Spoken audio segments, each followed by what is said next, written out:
Hi friends, ಇವತ್ತಿನ video ಮೂಲಕ morning ಬ್ರೇಕ್ಫಾಸ್ಟ್ಗೆ ಏನಪ್ಪ ಮಾಡೋದು ಅಂತ ಅಂದ್ಕೊಂಡಾಗ, ಇಲ್ಲಾಂತಂದರೆ ಮಾಡೋದಕ್ಕೆ ಟೈಮ್ ಇಲ್ಲದೆ ಇರೋವಾಗ ಇನ್ಸ್ಟೆಂಟಾಗಿ ರವೆ ಅಪ್ಪಂ ಹಾಗೇನೆ ಈ ರವೆ ಅಪ್ಪಂ ಜೊತೆಗೆ ಬೆಸ್ಟ್ ಕಾಂಬಿನೇಷನ್ ಆಗಿ ಟೊಮೆಟೊ ಚಟ್ನಿನ ಸಹ ತೋರಿಸ್ಕೊಡ್ತಾ ಇದ್ದೀನಿ.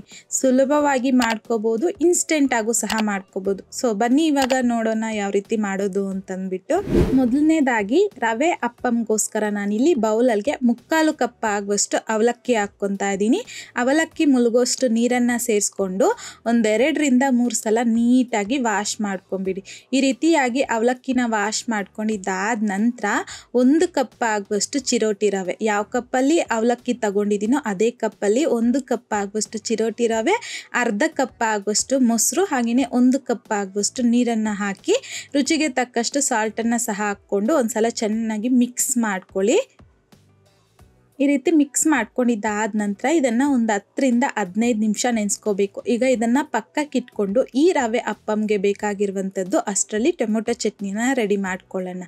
ಸೊ ಹಾಗಾಗಿ ಪ್ಯಾನಲ್ಗೆ 1 ಟೇಬಲ್ ಸ್ಪೂನ್ ಆಗುವಷ್ಟು ಎಣ್ಣೆ, 1 ಟೇಬಲ್ ಸ್ಪೂನ್ ಕಡಲೆಬೇಳೆ, 1 ಟೇಬಲ್ ಸ್ಪೂನ್ ಆಗುವಷ್ಟು ಉದ್ದಿನ ಬೇಳೆನ ಸಹ ಹಾಕ್ಕೊಂಡು ಲೋ ಫ್ಲೇಮ್ನಲ್ಲಿ ಕಡಲೆಬೇಳೆ ಸ್ವಲ್ಪ ಲೈಟಾಗಿ ಕಲರ್ ಚೇಂಜ್ ಆಗುತ್ತೆ. ಸೊ ಈ ರೀತಿಯಾಗಿ ಸ್ವಲ್ಪ ಫ್ರೈ ಮಾಡ್ಕೊಂಡಿದ್ದಾದ ನಂತರ 1 ಟೀ ಸ್ಪೂನ್ ಕರಿಮೆಣಸು, 1 ಟೀ ಸ್ಪೂನ್ ಜೀರಿಗೆನ ಸಹ ಹಾಕ್ಕೊಂಡು ಮತ್ತೊಂದ್ಸಲ ಮಿಕ್ಸ್ ಮಾಡ್ಕೊತ ಲೋ ಫ್ಲೇಮ್ನಲ್ಲಿ ಸ್ವಲ್ಪ ಹೊತ್ತು ರೋಸ್ಟ್ ಮಾಡ್ಕೊಂಡಿದ್ದಾದ ನಂತರ ಒಂದು 8-10 ಎಸಲಾಗುವಷ್ಟು ಬೆಳ್ಳುಳ್ಳಿ, 1 ಮೀಡಿಯಂ ಸೈಜಲ್ಲಿರುವಂಥದ್ದು ಕಟ್ ಮಾಡ್ಕೊಂಡಿರ್ತಕ್ಕಂಥ ಈರುಳ್ಳಿ, 4 ಬ್ಯಾಡ್ಗೆ ಒಣಮೆಣಸಿನ್ಕಾಯಿ, ಹಾಗೆಯೇ 3 ಗುಂಟೂರು ಒಣಮೆಣಸಿನ್ಕಾಯಿ, ಒಂದು ಅರ್ಧ ಇಂಚ್ ಆಗುವಷ್ಟು ಶುಂಠಿನ ಸಹ ಕಟ್ ಮಾಡಿಬಿಟ್ಟು ಹಾಕ್ಕೊಂಡು ಮಿಕ್ಸ್ ಮಾಡ್ಕೊತ ಮೀಡಿಯಂ ಫ್ಲೇಮ್ನಲ್ಲಿ ಈರುಳ್ಳಿ ಒಂದು 50% ಆಗುವಷ್ಟು ಮಾತ್ರ ಫ್ರೈ ಮಾಡ್ಕೊಳ್ಳಿ. ಈ ರೀತಿ ಸ್ವಲ್ಪ ಸಾಫ್ಟ್ ಆಗಿದ್ದಾದ ನಂತರ ಚೆನ್ನಾಗಿ ಹಣ್ಣಾಗಿರುವಂಥ 4 ಟೊಮೆಟೊ ಹಣ್ಣನ್ನು ಕಟ್ ಮಾಡಿಬಿಟ್ಟು ಹಾಕ್ಕೊಂಡಿದ್ದೀನಿ. ಹಾಗೆಯೇ ಒಂದು ಅರ್ಧ ನಿಂಬೆ ಹಣ್ಣಿನ ಸೈಜ್ ಆಗುವಷ್ಟು ಹುಣಸೆಹಣ್ಣು, ಸ್ವಲ್ಪ ಕರಿಬೇವನ್ನು ಸಹ ಹಾಕ್ಕೊಂಡಿದ್ದೀನಿ.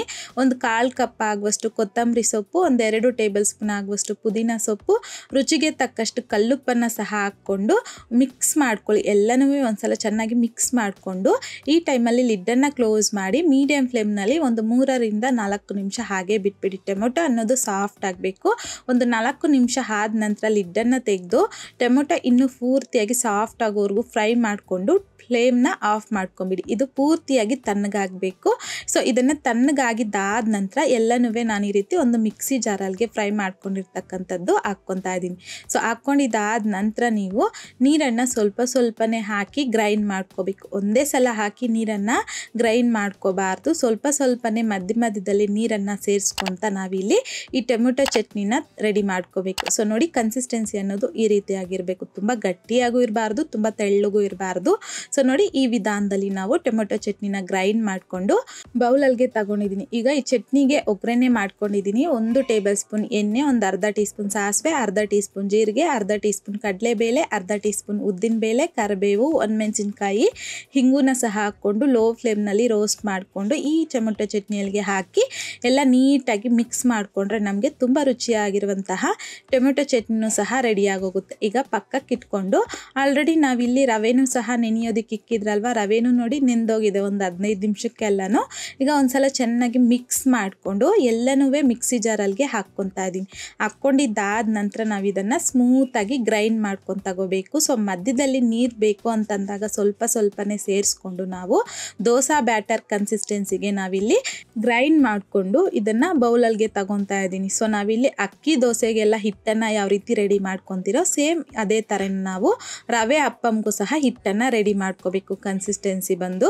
ಸೊ ಈಗ ನಾವು ಇಲ್ಲಿ ಇನ್ಸ್ಟೆಂಟಾಗಿ ರವೆ ಅಪ್ಪಂ ಮಾಡ್ತಿರೋದ್ರಿಂದ 1 ಟೀ ಸ್ಪೂನ್ ಆಗುವಷ್ಟು ಈನೋ ಪೌಡರ್, ಹಾಗೆಯೇ ಈ ಈನೋ ಪೌಡರ್ ಆ್ಯಕ್ಟಿವೇಟ್ ಆಗೋದಕ್ಕೆ ಅಂತಂದ್ಬಿಟ್ಟು 1 ಟೀ ಸ್ಪೂನ್ ಆಗುವಷ್ಟು ಕಾಯಿಸಿ ತಣ್ಣಗಿರುವಂತಹ ಹಾಲನ್ನು ಹಾಕಿ ಮಿಕ್ಸ್ ಮಾಡ್ಕೊತಾ ಇದ್ದೀನಿ. ಈ ರೀತಿ ಸ್ವಲ್ಪ ಈನೋ ಪೌಡರ್ ಹಾಕೋದ್ರಿಂದ ನಾವಿಲ್ಲಿ ಇನ್ಸ್ಟೆಂಟಾಗಿ ರವೆ ಅಪ್ಪಂ ಮಾಡೋದ್ರಿಂದ ನಮಗೆ ನೋಡಿ ಹಿಟ್ಟನ್ನೋದು ಈ ರೀತಿಯಾಗಿ ಫ್ಲಫಿಯಾಗಿ ರೆಡಿ ಆಗುತ್ತೆ. ಸೊ ಹಾಗಾಗಿ ಈನೋ ಪೌಡರ್ನ ಹಾಕಿ ಮಿಕ್ಸ್ ಮಾಡ್ಕೋಬೇಕು.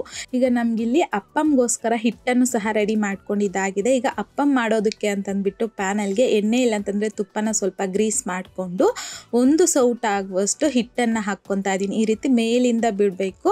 ಸೊ ಹಾಕಿದ್ದಾದ ನಂತರ ಇದನ್ನು ಸ್ಪ್ರೆಡ್ ಮಾಡಬಾರ್ದು, ಹಾಗೆ ಬಿಟ್ಬಿಡಿ. ಇನ್ ಕೇಸ್ ಸ್ಪ್ರೆಡ್ ಮಾಡಿದ್ರೆ ನಿಮಗೆ ಹೋಲ್ಸ್ ಅನ್ನೋದು ಬರೋದಿಲ್ಲ. ಹಾಗೆ ಬಿಟ್ಬಿಡಿ 1-2 ನಿಮಿಷ ಮೀಡಿಯಮ್ ಫ್ಲೇಮ್ನಲ್ಲಿ. 1-2 ನಿಮಿಷ ಆದಮೇಲೆ ಈ ರೀತಿ ಎಲ್ಲ ಕಡೆನೂ ಚೆನ್ನಾಗಿ ಈ ಬಬಲ್ಸ್ ಬರುತ್ತೆ. ಸೊ ಈ ರೀತಿ ಬಬಲ್ಸ್ ಬಂದಾದ ನಂತರ ಈ ಟೈಮಲ್ಲೇ ನೀವು ಲಿಡ್ಡನ್ನು ಕ್ಲೋಸ್ ಮಾಡಿ ಮೀಡಿಯಮ್ ಟು ಲೋ ಫ್ಲೇಮ್ನಲ್ಲೇ ನೀವು 1-2 ನಿಮಿಷ ಬೇಯಿಸ್ಕೋಬೇಕು. ಆಲ್ಮೋಸ್ಟ್ ನಮಗಿಲ್ಲಿ ಮೇಲ್ಗಡೆ ಅನ್ನೋದು ತೇವಾಂಶ ಎಲ್ಲನೂ ಡ್ರೈ ಆಗೋಗುತ್ತೆ, ಕೆಳಗಡೆ ಗೋಲ್ಡನ್ ಕಲರ್ ಬರುತ್ತೆ. ನೋಡ್ತಿರ್ಬೋದು ನೀವು. ಮತ್ತೊಂದು ಕಡೆ ಇದನ್ನೇನು ರೋಸ್ಟ್ ಮಾಡೋ ಅವಶ್ಯಕತೆ ಇಲ್ಲ, ಬೆಂದೋಗ್ಬಿಟ್ಟಿರುತ್ತೆ. ನಿಮಗೆ ನೋಡ್ತಿದ್ರೇ ಅನ್ನಿಸ್ತಿರ್ಬೋದು ಪರ್ಫೆಕ್ಟಾಗಿ ನಮಗಿಲ್ಲಿ ಹೋಲ್ಸ್ ಬಂದು ನಮಗಿಲ್ಲಿ ಅಪ್ಪಂ ಅನ್ನೋದು ರೆಡಿ ಆಗೋಗಿದೆ. ಸೊ ಪ್ರತಿಯೊಂದು ನೀವಿಲ್ಲಿ ಅಪ್ಪಂ ಮಾಡ್ಕೋಬೇಕಾದ್ರೆ ಪ್ಯಾನ್ ಅನ್ನೋದು ಪರ್ಫೆಕ್ಟ್ ಹೀಟಲ್ಲಿರಬೇಕು. ಆವಾಗಲೇ ನಿಮಗೆ ಹೋಲ್ಸ್ ಅನ್ನೋದು ಕರೆಕ್ಟಾಗಿ ಬರುತ್ತೆ. ಸ್ವಲ್ಪ ಬಿಸಿ ಮಾಡಿಕೊಂಡು ನೆಕ್ಸ್ಟ್ ಟೈಮ್ ನೀವಿಲ್ಲಿ ಅಪ್ಪಂ ಹಾಕೋವಾಗ ಮತ್ತೆ 2ನೇ ಅಪ್ಪಮ್ಮನ್ನು ಹಾಕಿ ಮೀಡಿಯಮ್ ಟು ಲೋ ಫ್ಲೇಮ್ನಲ್ಲಿ ಎಲ್ಲನೂ ಸಹ ಅಪ್ಪಂನ ರೋಸ್ಟ್ ಮಾಡಿಕೊಂಡು ಪ್ಲೇಟ್ಗೆ ಬಿಸಿ ಬಿಸಿಯಾಗಿ ಸರ್ವ್ ಮಾಡ್ಕೊಳ್ಳಿ. ತುಂಬಾ ಚೆನ್ನಾಗಿರುತ್ತೆ. ಮಾಡೋದು ಅಷ್ಟೇ ತುಂಬ ಸುಲಭ ಆಗಿರೋದ್ರಿಂದ ಈ ರವೆ ಅಪ್ಪಂನ ನೀವು ಸಹ ತಪ್ಪದೆ ಟ್ರೈ ಮಾಡಿ ನೋಡಿ. ಈ ರವೆ ಅಪ್ಪಂ ಜೊತೆಗೆ ನಾನಿವತ್ತು ಕಾಂಬಿನೇಷನ್ ಆಗಿ ಟೊಮೆಟೊ ಚಟ್ನಿನ ಸಹ ತೋರಿಸ್ಕೊಟ್ಟಿದ್ದೀನಿ. ಸೊ ಇವತ್ತಿನ ವಿಡಿಯೋ ನಿಮಗೂ ಸಹ ಇಷ್ಟ ಆಗಿದೆ ಅಂತ ಅಂದ್ಕೊಂಡಿದ್ದೀನಿ. ಇಷ್ಟ ಆಗಿದ್ದರೆ ಲೈಕ್ ಮಾಡಿ, ಶೇರ್ ಮಾಡಿ, ತಪ್ಪದೆ ಸಬ್ಸ್ಕ್ರೈಬ್ ಮಾಡಿ.